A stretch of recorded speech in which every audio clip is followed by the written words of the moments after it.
here in New York. Today, let's venture to one of the city's most fascinating neighbors. It's an island just 800 yards away from Lower Manhattan and a hop, skip and a jump away from the Brooklyn waterfront.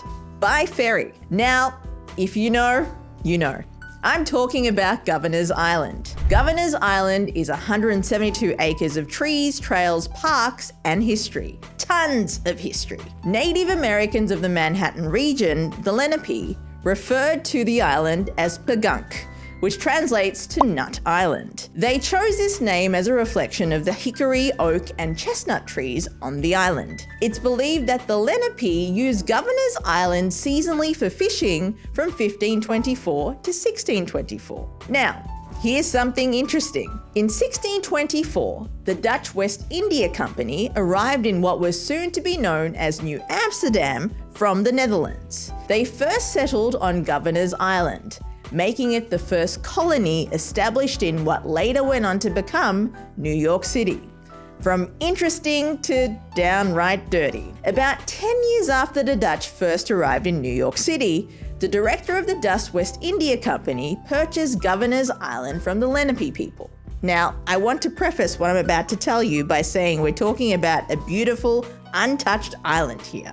A purchase that, in today's terms, is made exclusively by the Bill Gates and Richard Bransons of the world. So what, may you ask? Did this director pay the Lenape people for the land that they'd relied on for over 100 years for sustenance? The man paid them 2 axe heads, a string of beads, and some nails. It's not too different from going to Jamaica, walking into the Prime Minister's office, confidently emptying out a piece of gum, a crumpled receipt, and 2 lint balls from your pockets onto the table and telling him you want to purchase Montego Bay. This swindle was, however, cut short, as the island was soon after confiscated from the director by the Dutch government.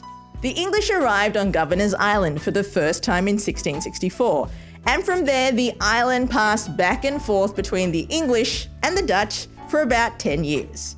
Something I've dubbed colonial ping pong. Finally, the English gained ultimate control until the American Revolution. Throughout this time, the island had transformed from a place where Native Americans fished to a Dutch settlement to a British stronghold. 17 years after the American Revolution ended, New York transferred Governor's Island to the US government for military use. The island maintained its status as a military base, both world wars forming a community of military families.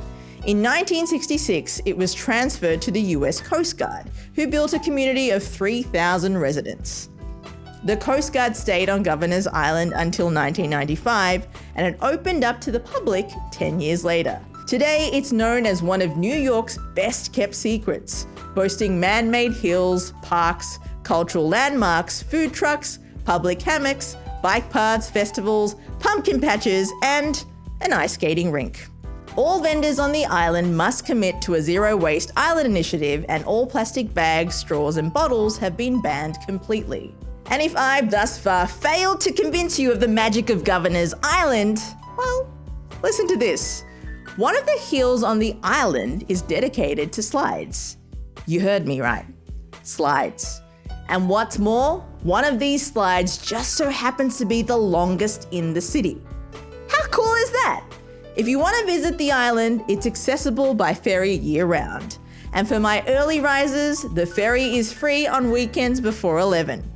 Thank you for joining me on this trip to Governor's Island. I hope you have a great rest of your day. Until next time, thank you for joining me here in New York.